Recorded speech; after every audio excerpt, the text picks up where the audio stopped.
Olá você, telespectadora, olá você, telespectador da TV Cultura. A partir de agora você acompanha a edição desta terça-feira do Opinião Litoral. O Roberto Mohamed é o comentarista desta edição e a gente recebe com muito prazer aqui o gestor público Danilo Morgado. Boa tarde, Danilo. Boa tarde, Paulo. Boa tarde, Roberto. Muito obrigado pela oportunidade. Estou à disposição de vocês. Boa tarde, Mohamed. Boa tarde, Paulo. Ô, Danilo, eu vou começar pegando um gancho da tua participação na eleição municipal de Praia Grande, da última eleição em que você esteve aqui. E quando saiu o resultado, eu fiz um programa sobre as eleições na nossa co-irmã, na TV Tati, que é afiliada da Bandeirantes, e eu comparei o teu desempenho, que provocou o segundo turno, sendo primeira candidatura, com o desempenho do Caio Amado na eleição anterior contra o Pedro Gouveia e que acabou sendo eleito naquele ano, no momento que a gente fazia o programa. A gente teve uma péssima observação do que aconteceu com o Caio Amado. Porque ele assume com todas as esperanças depositadas de algo novo na política e ele faz a política velha do mais baixo nível possível, nem governa mais, porque o governo dele é tão retalhado e com acordos feitos com todos os adversários que ele nem governa mais.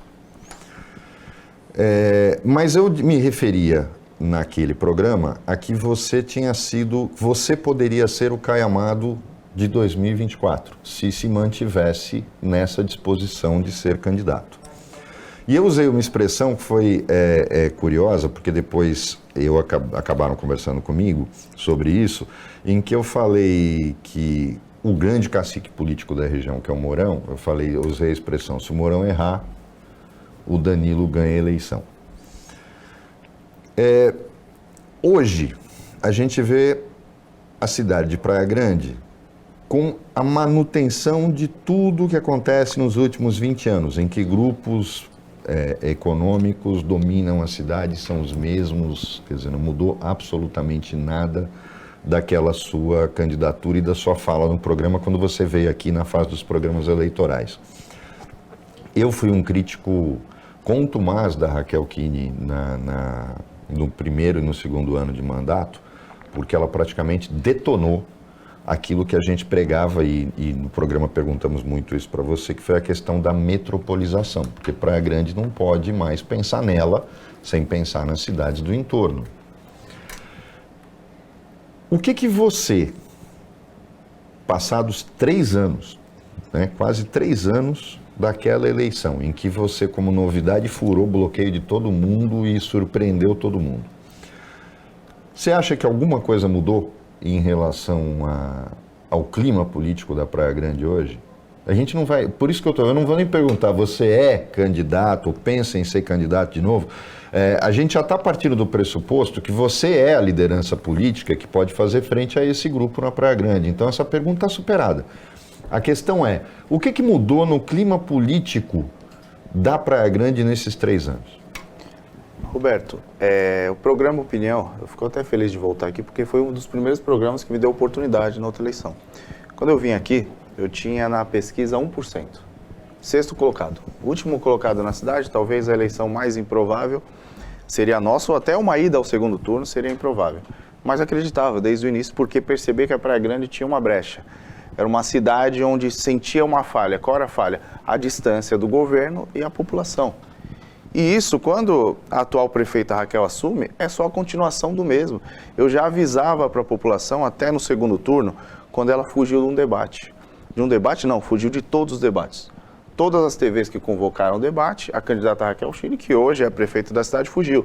E eu dizia para as pessoas, seremos governados se ela vencer a eleição. E ela venceu a eleição, mas seremos governados por uma cadeira vazia, que é o que eu enxergava no debate.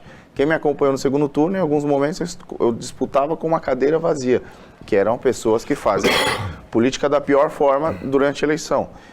Temos denúncias de compra de votos, tem imagem disso, tem um inquérito na Polícia Federal, então a eleição ela foi vencida dessa forma. Quando ela assume a cidade, ela prometeu algo novo. Algo novo era tudo aquilo que eu dizia no meu programa de governo, ela disse que faria. O Hospital da Mulher, e não foi feito. O Hospital Público Veterinário, e não foi feito. As mudanças necessárias para a aproximação do governo à população não foram feitas, só atitudes isoladas, tentando mostrar uma proximidade. Eu acho até forçado, se entrar hoje no Instagram da prefeita, vai ver que ela tenta tirar foto com uma criança e sorrir, algo forçado, que é o que acontece naturalmente comigo. Então ela apenas continua a forma Mourão de governar, mas de uma forma pior ainda. Pior, porque o governo ele já vinha em decadência, ele já vinha numa queda, já chegou no limite. Um governo de 32 anos não tem como mantê-lo, ainda mais quando não é um governo popular. Não é um governo que foi... Eu sei disso porque eu recebo muitas vezes na rua esse comentário: Danilo, ela venceu a eleição de forma injusta, eles compraram voto e no final atacaram você, fizeram maldade, tentaram destruir a tua família, o teu trabalho, mas eu continuei lutando e percebi que a população com esse tempo foi reconhecendo. Quem não reconhecia o espírito e a vontade de mudança, hoje reconhece. Qualquer pesquisa dentro da cidade mostra que mais de 60% da população quer mudança. Então, naturalmente, o que aconteceu com o efeito Caio, tem tudo sim para acontecer, e quando você diz naquela entrevista, que eu acho que foi de uma forma muito brilhante, eu me pautei muitas das vezes esses anos através daquele comentário que você deu no dia da apuração, porque eu não vi aquele comentário, eu estava em casa, eu fui ver isso meses depois, que é o Mourão erra e o Danilo entra. Quando a gente fala Mourão, a gente fala o grupo Mourão, porque é um grupo, Raquel é Mourão, Mourão é Raquel, não adianta tentar se destacar isso. E eu percebo o quanto erraram. Erraram porque a população continua sofrendo. E não vou dizer nem que erraram politicamente, com vereadores, com partidos, mas erraram, por exemplo, com um caso que eu quero falar mais para frente, da Dona Lígia, uma senhora que morreu numa cadeira, abandonada dentro de uma cidade que tem um orçamento de mais de 2,3 bi. Como é que isso pode acontecer? Então, isso nada é do que o reflexo de uma escolha que foi feita em 2020. Não tenho dúvida que as eleições de 2024 estão se aproximando e o meu foco hoje é estar cada dia mais próximo da população e ajudar a resolver. A diferença entre Praia Grande e na questão de São Vicente é porque lá existem vários grupos políticos. Ali tem o grupo político Solange, o Gil, tem o grupo político Caio França e realmente se abraçaram. Na Praia Grande não, tem dois grupos. Um grupo Mourão e outro grupo é o nosso, que é o grupo da população. Então eu vejo essa divisão diferente. Mohamed, o Danilo Morgado ele falou desse predomínio do grupo político do prefeito, ex-prefeito Alberto Mourão, por 5 vezes prefeito, né? 5 mandatos, prefeito. Hoje deputado federal, que começa na eleição de 92, com a primeira eleição do Mourão, em 92. Depois teve Amaúti, Mourão 2 vezes, Roberto Francisco, Mourão mais 2 vezes e agora Raquel Kine. E a gente pensa num paralelo com o PSDB no governo do estado de São Paulo, que começa logo depois. O Mourão se elege em 92 em Praia Grande e o Mário Covas se elege em 94 em São Paulo e tem um período de 28 anos, que só terminou na eleição do ano passado com a vitória do Tarcísio de Freitas. Você vê um paralelo entre as duas situações, do desgaste da administração? Na verdade, eu vejo um paralelo... Aí, mais por incompetência, ele não seguiu a mesma regra com o Márcio, em São Vicente. A eleição do Billy acabou travando aquilo por causa da incompetência do entorno do Márcio. O Márcio é um político extremamente incompetente. A do Márcio foram 16 anos, né? O Márcio é um político extremamente competente, cercado por um mar de incompetência do lado dele, que ou ele não enxerga ou finge que não enxerga, né? E paga o preço.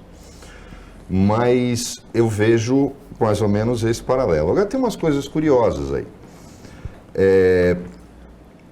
Praia Grande acontecem coisas que até Deus duvida, porque elas são tão feitas na cara de pau, que a gente às vezes fica espantado, falando, não é possível que a população não consiga pensar nisso. Só que aí a gente olha, examina com lupa o perfil da população de Praia Grande. Praia Grande não chega a ser como Cubatão, em termos de nível de pobreza. Mas tem uma coisa muito grave. Praia Grande tem um terreno a ser explorado gigantesco, mais ou menos como é a seca do Nordeste para os políticos de lá. Como aquela população toda que fica para cada estrada, quando a gente vai na margem direita, eles são carentes de tudo. São pessoas que você consegue através de líderes comunitários e tal, fazer aquela troca. É que nem antigamente se comprava camisa para time de futebol de várzea. Hoje o político vai lá e aí ele passa o cano, ele faz a ligação de água, mas deixa o resto para fazer na eleição seguinte. E isso acabou dando Mourão. Foi feito um trabalho naquelas áreas até o Samambaia, que é um negócio absurdo, de ruas asfaltadas, tal, mas sem infraestrutura adequada. Foi feito para falar, olha como ficou tudo bonito. Um trabalho de regularização dos imóveis. Tá? Só que aí as pessoas deixam de olhar o resto. Eu não sei se é a maior, mas Praia Grande tem um modelo de aparelhos públicos. Quando a gente fala aparelhos públicos, são os equipamentos do município, que me espanta porque foi uma revelação que você fez aqui no programa eleitoral, porque nem eu sabia que chegava a tal grau. Escolas municipais que estão em terrenos de particulares alugadas, que foram construídas pela prefeitura, mantidas pela prefeitura, e a prefeitura paga aluguéis escandalosos por esses imóveis. Uma surpresa saber que o Teatro Municipal, Palácio das Artes, né, que se chama, o Teatro de Praia Grande, da qual ela se orgulha, é um imóvel alugado e que foi construído pela prefeitura, que paga uma grana gigante de aluguel.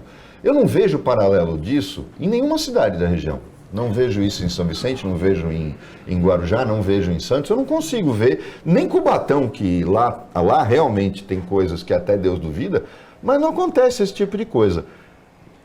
E não acontece nada, ô Danilo. Isso fere de morte o princípio da moralidade na administração pública, da publicidade. Os princípios constitucionais são absurdos.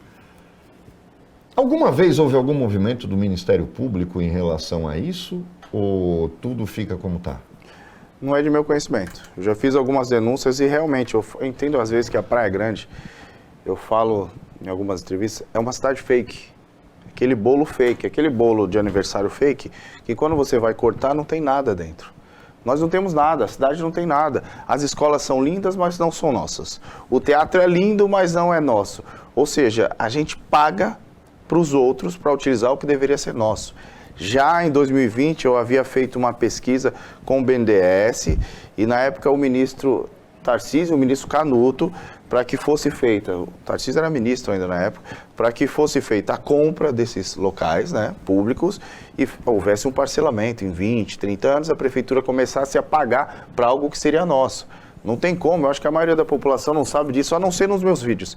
Quem não acompanha meu Instagram, minha rede social, infelizmente, pouca parte da imprensa tem a coragem de colocar a realidade como vocês colocam aqui.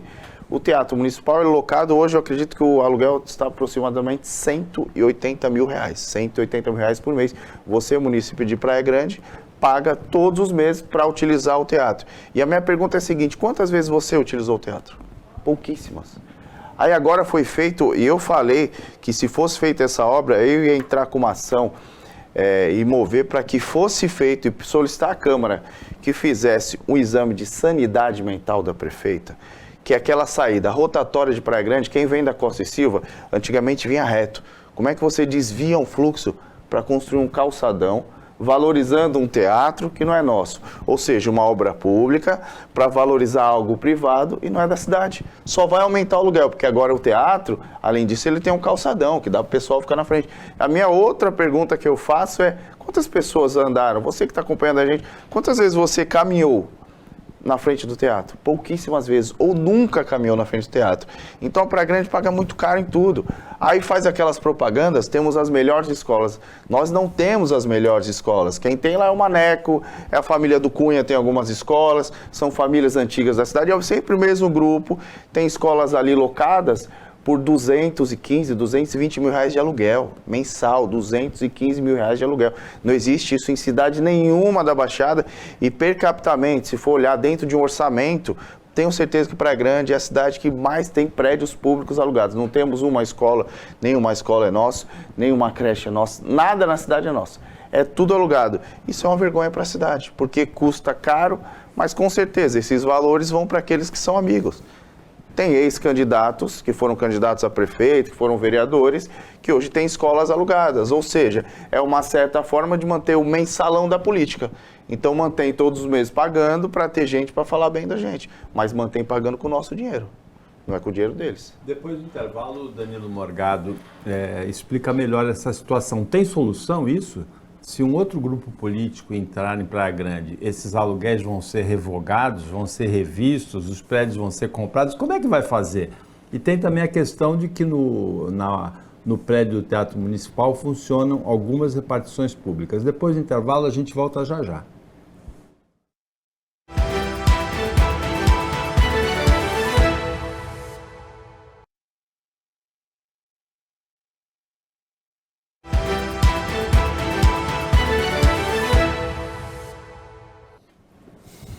Voltando com a Opinião Litoral, que nesta terça-feira recebe o gestor público Danilo Morgado, que foi para o segundo turno em 2020, teve 46,5% dos votos no segundo turno de Praia Grande, contra a atual prefeita Raquel Kine, que teve 53,5%.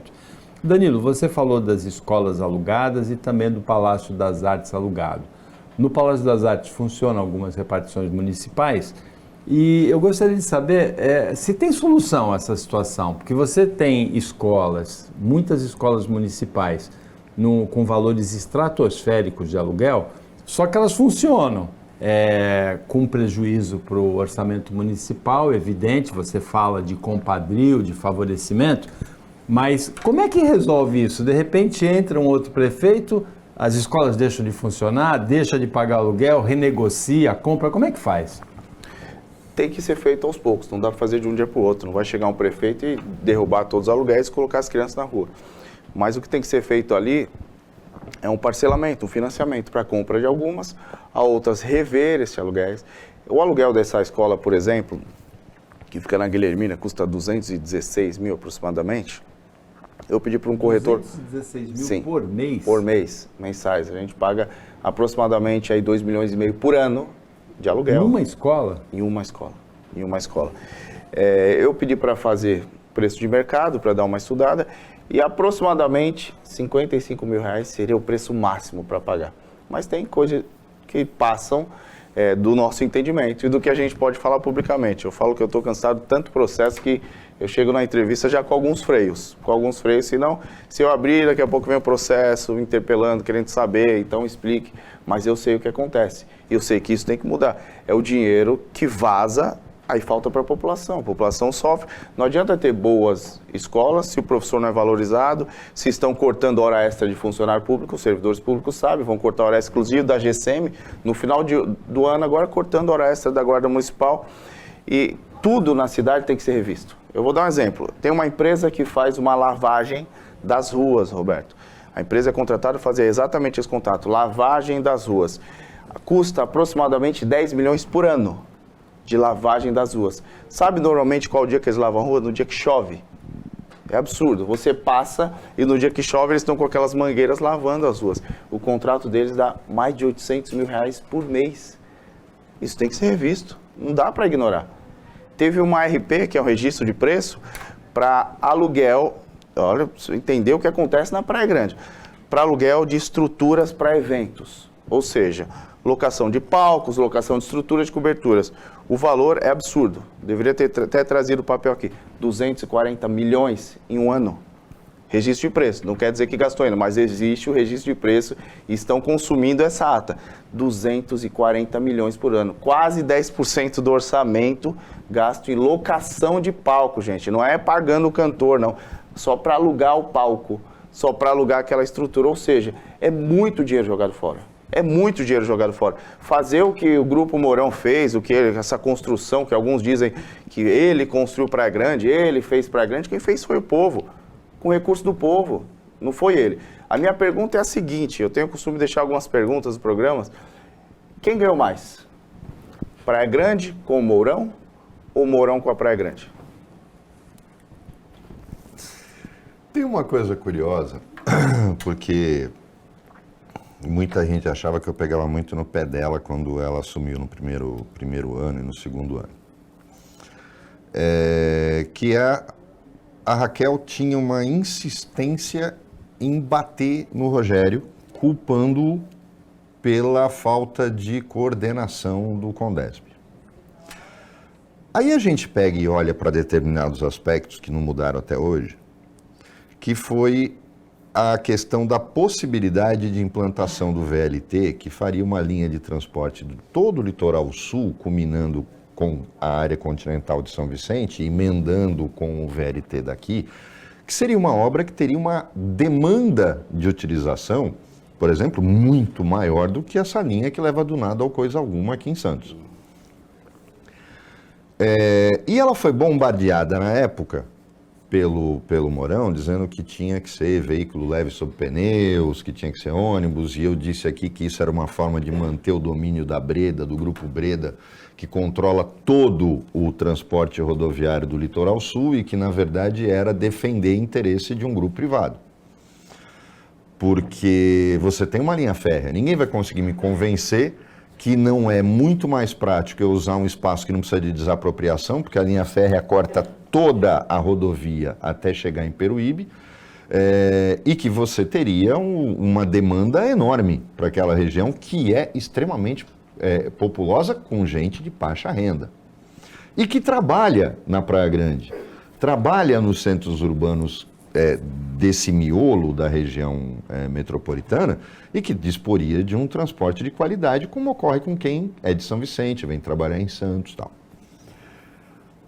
A gente nota que Praia Grande talvez seja a única cidade que conseguiu eleger um deputado federal só para chamar de seu, que é o Mourão. Toda vez que ele sai da prefeitura, ele sai candidato e entra. Portanto, teria, teoricamente, acesso a verbas federais e tal. E ao lado do Márcio, que quando deputado federal trouxe muito investimento para São Vicente, no governo do Tércio, a gente não viu o Mourão fazer isso nas 2 vezes em que ele foi deputado. Ele mudou a postura dele dessa vez. Tudo bem, e agora todo mundo trabalha com rede social, mas o Mourão demonstra que quer continuar deputado federal, que não vem candidato na próxima. Mas me parece que lá está uma situação muito parecida com a que as pesquisas mostram em Santos. Se o Paulo Barbosa sai de deputado e volta candidato, ele ganha, mas se ele coloca o candidato dele, o bicho pega. Você acha que esse discurso, e justamente isso tudo que você está falando, numa cidade em que a gente vê um Ministério Público omisso, a gente vê o Judiciário omisso, a gente vê os canais de denúncia, a Câmara, por exemplo, não dá nem para falar, todas as câmaras daqui da região da Baixada são controladas pelos prefeitos. Mesmo assim, você acha que é um gigante que pode ser enfrentado? Roberto, essa questão, primeiro eu queria falar a questão do VLT rapidamente, e eu falo sempre para a população mais simples, eles fingem que se importam com vocês, principalmente no momento da eleição, fingem que se importam com a população, fazem promessas, mas são contra o VLT. A prefeita prometeu que ia trazer 3 bons pratos, tem um funcionando muito mal, muito mal. É do governo do estado, mas quem pode cobrar é o governo municipal, explicando, precisa de mais refeições, prometeu 3 e não cumpriu. O VLT eles são contra, porque a parceria que eles têm realmente com as empresas de ônibus, isso reflete na questão do Uber na cidade, rapidamente tocar a questão do Uber, que normalmente a população começou a trocar ônibus pelo Uber. Eu fiz uma pergunta na minha rede social, quantas pessoas utilizam ônibus todos os dias? De 100 pessoas, 12 colocaram. Eu fiz uma pergunta, quem utiliza Uber e aplicativos todos os dias, foram 66 pessoas que colocaram, ou seja, a população utiliza mais. Lá foi feita uma regulamentação, lá foi feita uma taxação, o motorista já está sendo taxado, porém existe um risco muito grande, o fim do Uber e os aplicativos de transporte na Praia Grande. Por um dos motivos que eu volto à questão do VLT, que é a parceria com as empresas de ônibus. Por quê? A prefeitura enviou um e-mail para Uber, para 99, para as empresas de aplicativo, abrindo espaço para quem quiser se cadastrar e ser aplicativo de transporte na Praia Grande. Apenas uma empresa chamada 20 Buscar, que é de Santa Catarina, parece, Florianópolis, se cadastrou e não tem nenhum motorista cadastrado, não abriu o cadastro. A partir do dia 3 de novembro, você, morador da Praia Grande, pode ficar sem aplicativo de transporte. Porque se o motorista fizer transporte E hoje temos mais de 1.500 motoristas na cidade, uma população simples que precisa trabalhar, uma cidade que gera pouco emprego, a gente sabe que Praia Grande gera pouco emprego, a maioria da população vem estudar e trabalhar em Santos, em outras cidades da região, em São Paulo, mas não trabalha dentro da cidade. Então, o que foi criado através desse tipo de ação, através de taxação do Uber, agora acabar com o emprego e oportunidades das pessoas, através dos projetos que eles foram contra, isso criou uma rejeição. Hoje, Alberto Mourão tem uma rejeição maior do que da Raquel. Hoje, Alberto Mourão teria uma dificuldade muito maior em disputar uma eleição conosco do que a Raquel. Por quê? Alguns motivos que nesse tempo, desgaste político, é claro, afastamento da cidade. Para quem me chamava de forasteiro na cidade, eu pergunto para quem mora na Praia Grande qual a última vez que viram Mourão andando pela rua. Que viram Mourão numa padaria em algum lugar. Não viram. Eu passei os últimos 3 anos visitando a cidade inteira, hospitais, todas as áreas de saúde, e dessas vezes que eu fui, hoje eu tenho a conta de 180 ou 190 vezes que eu já estive nos órgãos de saúde da cidade. Quantas vezes o deputado federal Mourão foi a um órgão de saúde da cidade? Nenhuma. Quanto recurso mandou? Nenhum. A prefeita foi uma vez e prometeu que ali seria o gabinete dela, e faltou todos os dias. Então, o grupo deles, eu não digo que a vitória é garantida para lado nenhum, mas a dificuldade que eles enfrentarão, porque a população está cansada, é muito grande. Por 2 motivos também. Perderam, os construtores da cidade estão revoltados com promessas que não cumpriram, e a população mais de direita, mais extremista, um pouco mais, vou dizer, bolsonarista, que acreditava no Mourão, se sentiu traída quando ele tirou a assinatura da CPMI do 8 de janeiro, e ele tirou na última hora, no último momento, foi o único deputado que recuou. Então isso traz uma rejeição maior e facilita, claro, o nosso caminho na eleição. Agora, a gente comentou aqui, Mohamed, esse fato de Praia Grande ter regulamentado o transporte individual por aplicativo, transporte privado por aplicativo, como uma coisa completamente absurda, porque isso aí deveria ser metropolitano, né? O motorista de São Vicente, que tem do Uber, ou de Santos, ou de Mongaguá, ele vai atuar em Praia Grande, independente dessa regulamentação. Mas isso a gente vê depois do intervalo. A gente volta já já. Vamos bater nisso, porque...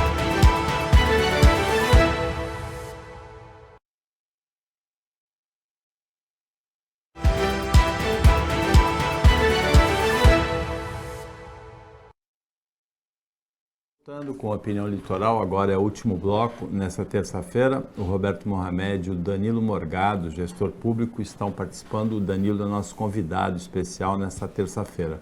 Mohamed, a questão que ele tocou da regulamentação do Uber por Praia Grande é mais uma das centenas de exemplos da não metropolização da Baixada Santista, né?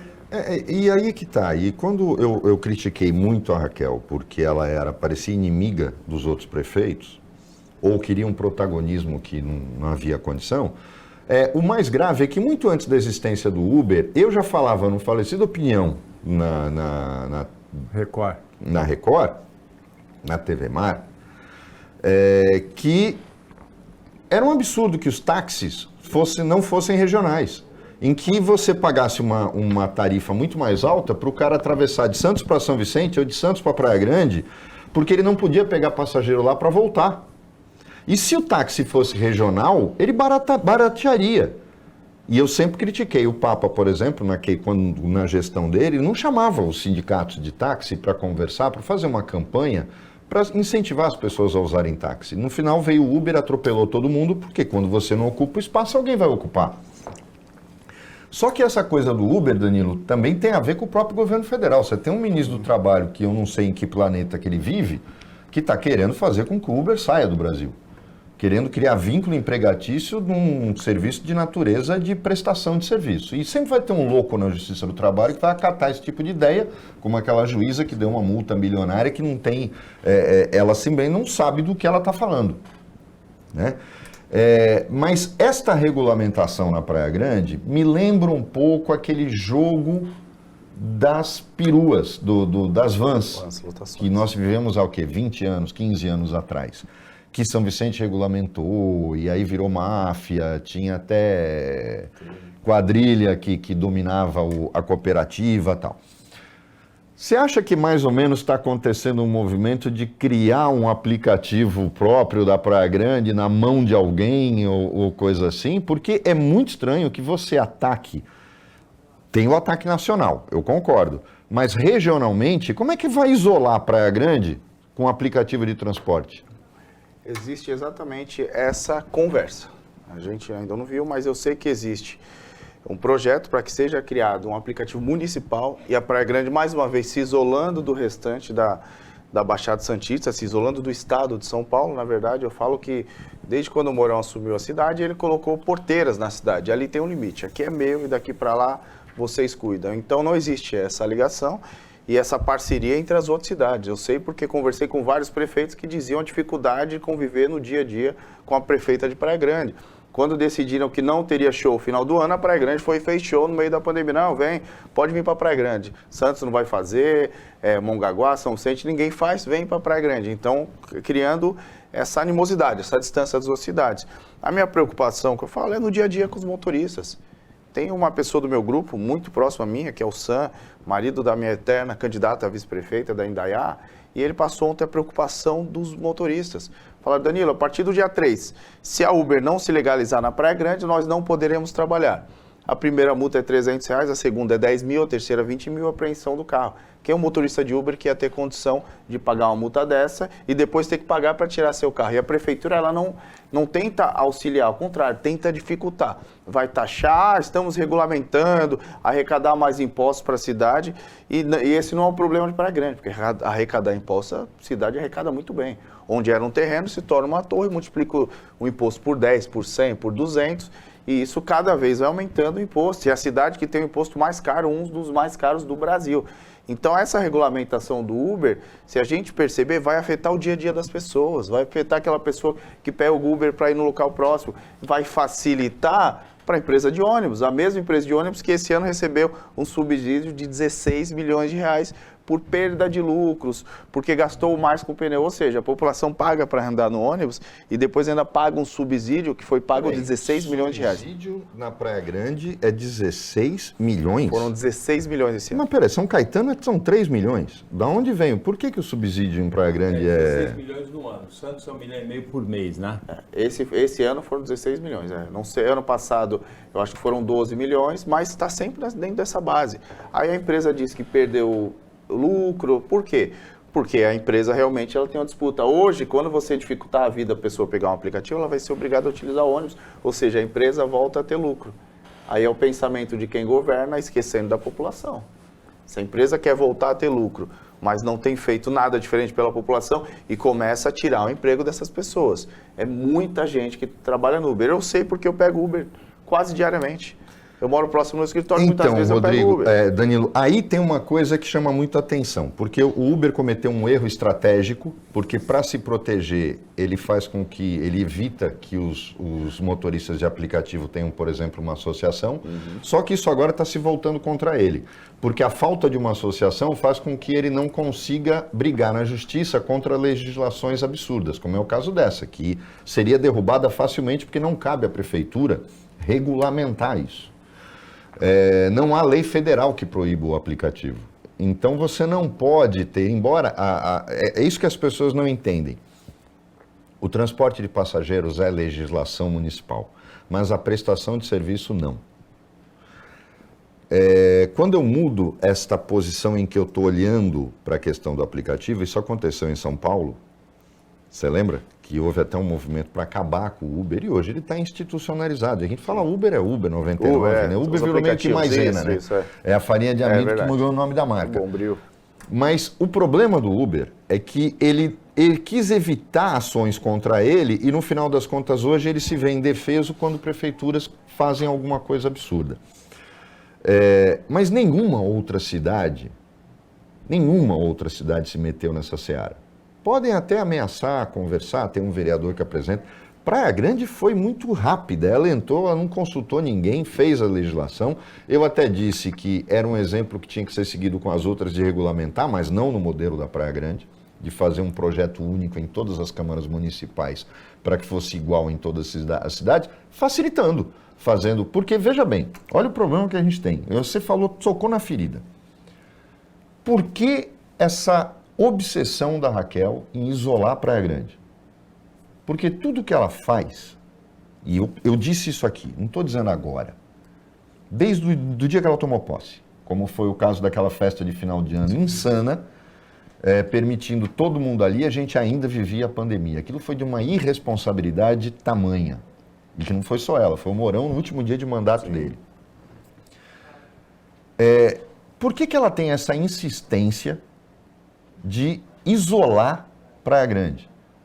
Porque isolar Praia Grande tem um grave problema. E a gente tem uma ameaça que eu quero que você fale agora, antes de acabar o programa. Só que aquela questão da concessão da rodovia da Padre Manuel da Lama, que aquilo para mim é uma coisa escandalosa. Por quê? Porque Praia Grande está colada em Mongaguá, está colada em Itanhaém, está colada em Peruíbe, e você faz esse trajeto muito rapidamente. Se você isola Praia Grande, você vai acabar isolando outras 3 cidades. Por que ela tem essa insistência? Eu acho que é o costume, Roberto, o costume daqueles que querem governar para eles mesmos. Eles querem governar para eles. É uma cidade que, como você falou logo no início, de um lado a população da Zona 3, né, da terceira zona, do outro lado a população da Zona 1 e 2. E ali existe um trecho, uma avenida, né, a via que divide. E a Praia Grande ela faz isso. De um lado vai ficar São Vicente, Santos, do outro lado o Litoral Sul. E ela tenta se fechar, não abre portas. Quem sofre é a própria população. Porque existem prefeitos que governaram nesses 32 anos que nunca se importaram com a população. Existem prefeitos ali e muitas das vezes eu vejo a prefeita reclamando que vieram pacientes de Itanhaém, vieram os pacientes de Mongaguá. A gente envia pacientes para todas as cidades da região. Então não adianta, esse isolamento só dificulta a nossa vida, só dificulta para quem é da Praia Grande. Quem governar a cidade tem que ter essa visão ampla e entender que Praia Grande tem tudo para ser a maior cidade da Baixada Santista em crescimento populacional, porém se continuar isolada, a Praia Grande não vai ter nem emprego como tem hoje. Você trouxe um vídeo, né, dessa questão da saúde? Trouxe um vídeo. Vamos ver se a gente rapidamente pode dar Bebê uma olhada Bernardo, nesse vídeo aí, que denuncia um problema em Praia Grande. Pode comentar esse vídeo Pode aqui? Pode comentar. Essa aí é a Tamires, a mãe do bebê Bernardo. Esse bebê estava na UTI aguardando um cardiologista pediátrico e a cidade não tem. Ou se tem, esconderam tão bem que ele já estava há alguns dias, ele tem 14 dias, estava há alguns dias já, 14 dias, desculpa, ele tem 7 meses, mas estava 14 dias, 15 dias aguardando na UTI pediátrica e não tem um médico cardiologista pediátrico ali no Irmandulce. Eu conversei rapidamente com o Dr. Antônio Carlos, que é um cardiologista muito conhecido na cidade, é um grande amigo meu, e ele falou do risco muito grande. Fizemos uma movimentação, para quem acompanha esse vídeo, a mãe está desesperada, pedindo: Danilo, por favor, ajude a salvar meu filho. Graças a Deus conseguiu a vaga, foi transferido para São Bernardo, já entrei em contato com o prefeito de São Bernardo, Orlando Morando, com o deputado Marcelo Lima de São Bernardo, com a deputada Carla Morando, para que desse toda a assistência para a família, porque isso que acontece todos os dias, as pessoas morrem na cidade. Tem o caso da dona Lígia, que morreu nas cadeiras da cidade e não pode continuar acontecendo. Lamentável isso. Eu sempre que vejo qualquer coisa relativa à saúde, acho um absurdo, principalmente com o que as cidades gastam com saúde no orçamento público. Era para a gente ter um SUS de primeiro mundo. E a gente tem, na verdade, um bando de canalhas que rouba dinheiro da saúde. Chegamos ao final do Opinião Litoral desta terça-feira, agradecendo a participação do Roberto Mohamed como comentarista, a presença do Danilo Morgado, gestor público aqui como convidado, o trabalho da equipe técnica e de jornalismo do Sistema Costa Norte e agradecendo a você que acompanhou a gente em mais essa edição. Até amanhã, nesse mesmo horário, depois do Jornal Litoral, e uma ótima terça-feira para você que você merece.